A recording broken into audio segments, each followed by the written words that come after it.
नमस्कार, एनिमल जी के वर्ल्ड में आप सबका हार्दिक अभिनंदन है। तो आज हम इंडियन पॉलिटी लेकर आए हैं एमसीक्यूज़, जो HP high court clerk exam के लिए बहुत ही ज़रूरी है।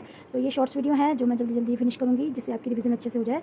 तो प्लीज़ चैनल को सब्सक्राइब जरूर कीजिएगा। चलिए, भारतीय संविधान कब लागू हुआ? तो ये हुआ था 26 जनवरी 1950 को लागू हुआ था। भारतीय संविधान का हृदय और आत्मा किसे कहा गया है? तो ये अनुच्छेद 32 को कहा गया है। अगला क्वेश्चन है, भारतीय संविधान का निर्माण किसने किया था? तो भी संविधान सभा। फिर आता है, संविधान सभा के अध्यक्ष कौन थे? तो डॉक्टर राजेंद्र प्रसाद जी थे। कौन थे? राजेंद्र प्रसाद जी। भारतीय संविधान के मुख्य शिल्पकार किसे कहा जाता है? तो डॉक्टर BR अम्बेडकर जी को कहा जाता है। फिर आता है अपना क्वेश्चन, भारत का राष्ट्रपति किसके द्वारा चुना जाता है? तो वह निर्वाचक मंडल द्वारा चुना जाता है। ठीक है, निर्वाचक मंडल द्वारा चुना जाता है। राष्ट्रपति का कार्यकाल कितने वर्षों के लिए होता है? तो उनका 5 वर्ष के लिए होता है। फिर है, भारत का प्रथम राष्ट्रपति कौन थे? तो वह थे डॉक्टर राजेंद्र प्रसाद।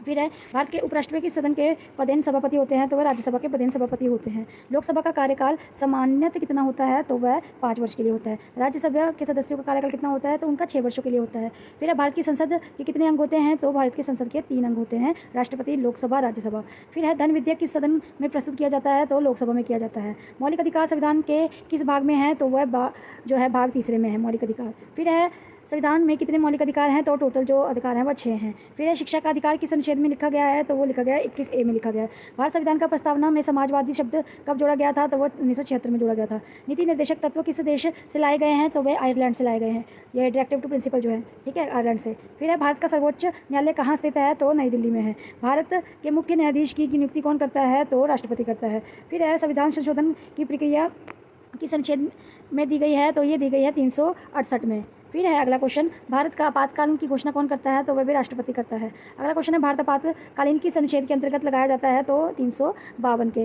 ये 352, 356, 360 जो है ये राष्ट्रीय आपातकालीन का, लेकिन अलग अलग है। तो इसमें ये बताया हुआ है, राष्ट्रीय आपातकालीन जो है वो 352 या 52 के लगता है। राष्ट्रपति में राज्य के राष्ट्रपति शासन किस अनुच्छेद के अंतर्गत आता है? तो वो 356 के अधीन आता है। फिर अगला क्वेश्चन आता है आपके पास, भारत का चुनाव आयोग, तो वो संवैधानिक निकाय पर टिका हुआ है। भारत के नियंत्रक एक महालेख परीक्षक का नियुक्ति कौन करता है? मतलब क्या की? तो वह राष्ट्रपति करता है। फिर पंचायत राज व्यवस्था कितने स्तरों में होती है? तो वह 3 स्तरों में होती है।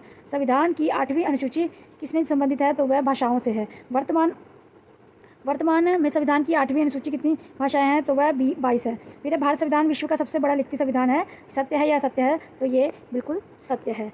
तो इसी तरह हमारे जो 30 प्रश्न थे वो समाप्त होते हैं। मिलते हैं नेक्स्ट वीडियो में, तब तक के लिए राधे राधे, राम राम, और चैनल को सब्सक्राइब करना तो मत भूलें। धन्यवाद।